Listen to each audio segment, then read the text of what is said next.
Buenas tardes, yo soy Miriam Fernández, esto es All We Need Is Love, todo lo que necesitamos es amor. Estamos en vivo desde El Gusto Producciones, como siempre doy gracias a Kennedy que está en la nota, saludos para él. También pueden vernos a través de la web lanota957fm.com, pero también pueden vernos por Vega TV, canal 48 de Claro y 52 de Altiz.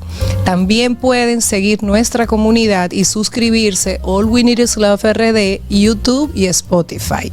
Y también pueden seguirnos en vivo a través de mi cuenta @maritransforma. Pueden seguirme por ahí y ver este mismo programa en vivo. Y también en YouTube pueden seguirnos en vivo. Y pueden descargar la aplicación de Dominican Networks, que no solamente pueden disfrutar de los episodios de All We Need Is Love, sino también de todo lo que acontece a nivel nacional en términos de entretenimiento. Siempre inicio con la energía del agradecimiento, agradeciendo a Dios esta posibilidad, poder agregar valor a su día, incluirme en esta vida y agradecer a mis invitados que de manera humilde y con mucha apertura dicen que sí. Hoy tengo a un amigo, a una persona a quien distingo y respeto desde hace muchos años y que tuve la oportunidad de conocerlo a través de mi programa. Luis Miguel de Camps García es abogado, es servidor público, político, actual ministro de Trabajo de la República Dominicana, es el presidente del Consejo Nacional de Seguridad Social y también es el presidente de su partido, el Partido Revolucionario Socialdemócrata. Para mí es un honor tener a Luis Miguel aquí. Di que buenos días, iba a decir yo. Muchísimas gracias, Miriam. El honor es nuestro de poder compartir nuevamente en este espacio que ya tiene unos buenos años. Es, por un lado, una proeza lograr mantener la sostenibilidad de un programa, pero por otro lado es una bendición que lo hayas podido materializar y sostener para los oyentes y para esta sociedad, porque tú has siempre tenido un enfoque no solamente diferente, sino con un interés de aportar desde una óptica muchas veces no muy atendida. Así es. Y muy contento de poder estar aquí. Luis Miguel, cuando estábamos conversando antes del programa, yo te decía que el tema del trabajo, o sea, de ser ministro de Trabajo, cargo que ocupas desde el 2020, está muy relacionado con lo justo, lo que significa ser justo. Porque ¿qué es lo justo para poder compensar el trabajo de una persona? Pero quiero añadir a eso el elemento de que cuando entras como ministro de Trabajo había un nuevo panorama, que era la pandemia.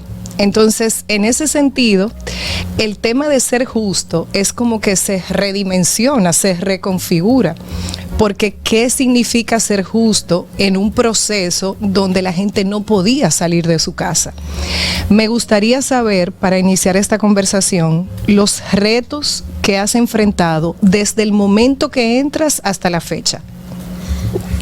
Bueno, menos mal que es un programa bastante amplio. Bueno, Miriam, fíjate, coincido con tu premisa de que una de las responsabilidades y funciones esenciales de los ministerios de trabajo es encontrar un equilibrio entre los intereses legítimos de los actores del diálogo social. Reitero y subrayo la palabra legítimo porque todos los miembros de una sociedad interactúan entre sí con sus intereses, la mayoría de los cuales son legítimos. En el ámbito social, los ministerios de trabajo pues tienen una función muy importante.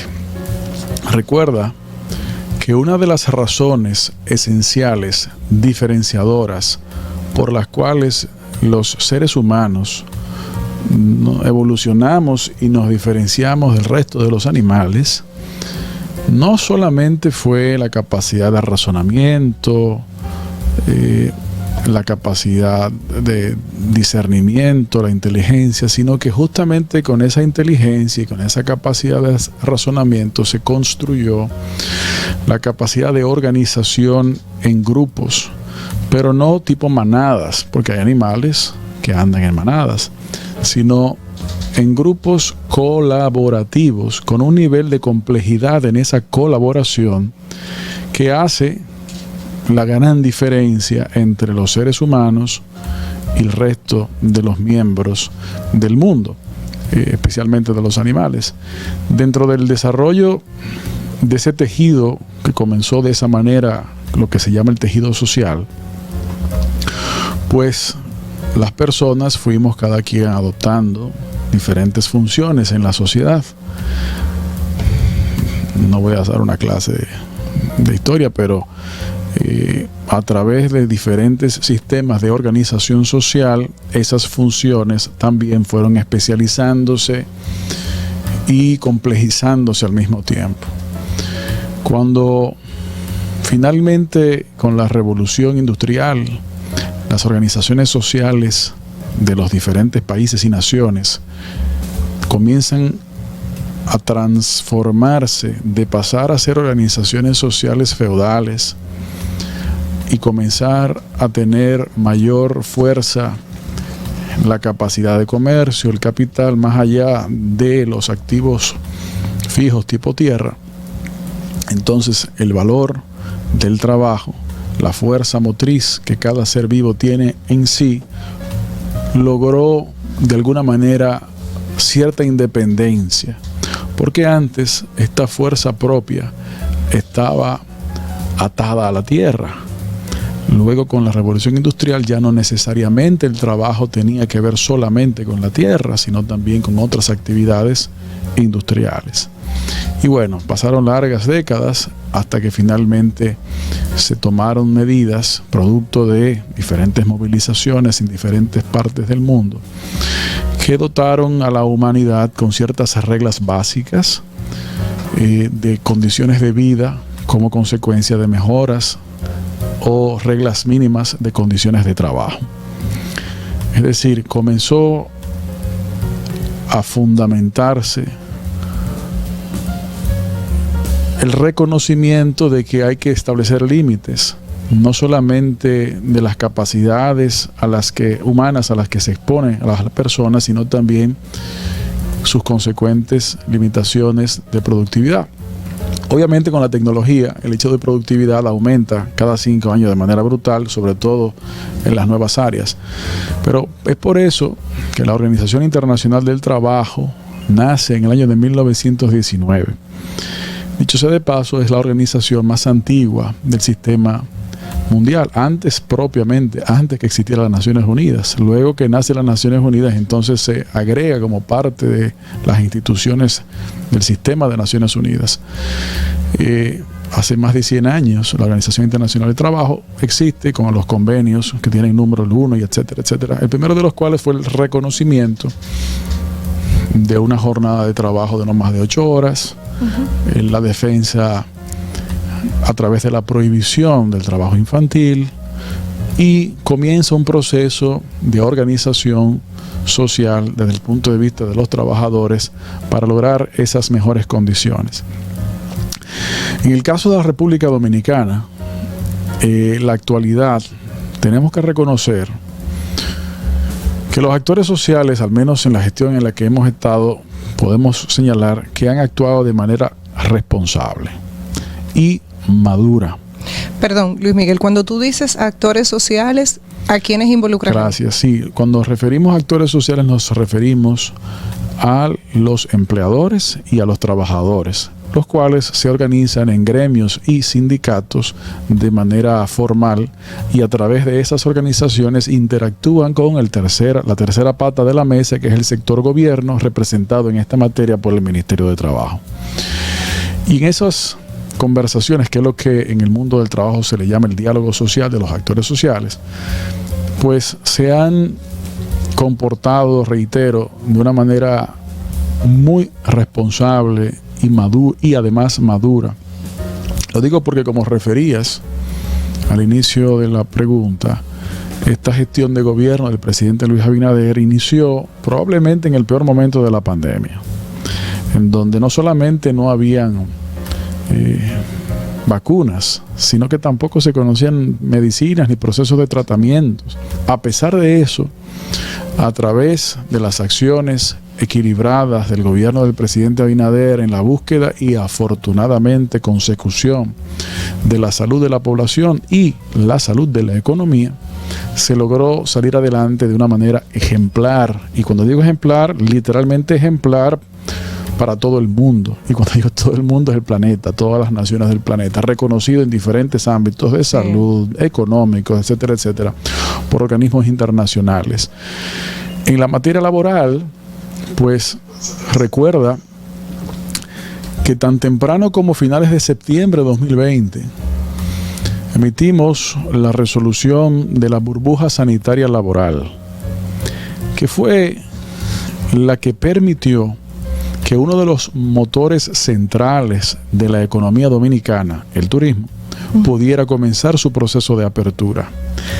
A través de la resolución del Ministerio de Trabajo sobre la burbuja sanitaria laboral para el sector turístico, los hoteles tuvieron la capacidad de abrir. Claro, ¿qué establecía esta resolución? Estableció los mecanismos de protección de salud de los trabajadores y consecuentemente de los potenciales huéspedes para poder ir aperturando, flexibilizando y reconociendo algunas realidades del ámbito laboral de esa realidad pandémica. Recuerdo que los empleadores del sector turístico le expresaban al gobierno que cómo es que iban a abrir, porque ni siquiera habían aeropuertos abiertos en el mundo. Y de manera muy coherente e inteligente, el presidente Abinader les decía que la importancia de la apertura temprana radicaba en gran medida en el hecho de que tarde o temprano los países tendríamos todos que abrir. Y como ventaja competitiva, la República Dominicana tenía que abrir primero para que cuando se desatara la furia de los viajes, literalmente con furia por los tiempos guardados, estaríamos listos, mientras que otros países iniciarían el proceso de apertura. Resultado de esa correcta idea, bueno, la República Dominicana se recuperó a velocidad extraordinaria y logró pues sobrepasar esas dificultades. Obviamente esto fue encaminado junto con otras iniciativas como la extensión de los programas FASE y especialmente la sobreextensión tal vez del programa FASE Turismo. Por ejemplo, en ese diciembre de 2020, antes que llegara obviamente diciembre, uno de los temas que comenzamos a ver entre septiembre y octubre fue que cuando llegara diciembre, si no actuábamos de manera proactiva, podían haber otros problemas. ¿Cuáles problemas? Acuérdate, Marian, que existe lo que se conoce como el salario de Navidad, el salario 13. ¿Qué es eso? Es un salario 13, un salario adicional, pero ¿cómo se calcula? Se calcula en base a la sumatoria de todos los salarios recibidos durante el año dividido por los meses en los que se ha estado trabajando. Claro. Pero si tú tenías a personas que desde marzo del 2020 estaban en suspensión, no estaban recibiendo su salario porque estaban los efectos del contrato de trabajo suspendidos. Entonces, de manera preventiva vimos que si llegaba esa fecha y no actuábamos previamente, podía haber un problema de otra magnitud. Y preveímos que teníamos que actuar. Entonces, construimos una propuesta desde el gobierno e invitamos también, obviamente, al sector empleador. Y el gobierno del presidente Abinader aportó cerca de 3.470 millones de pesos para que los trabajadores tuvieran un salario de Navidad, a pesar de que en derecho no les iba a corresponder. 3.470 millones. Aproximadamente por ahí andaba, si mal no recuerdo el número, más de 3.400 millones de pesos. Y también muchas empresas se sumaron a la iniciativa y mutuos propios y con sus propios fondos también cumplieron con el compromiso de pagar un salario de Navidad, aunque, repito, si se llevaran a la letra de la ley, no estaban obligados a hacerlo. ¿Por qué menciono este ejemplo?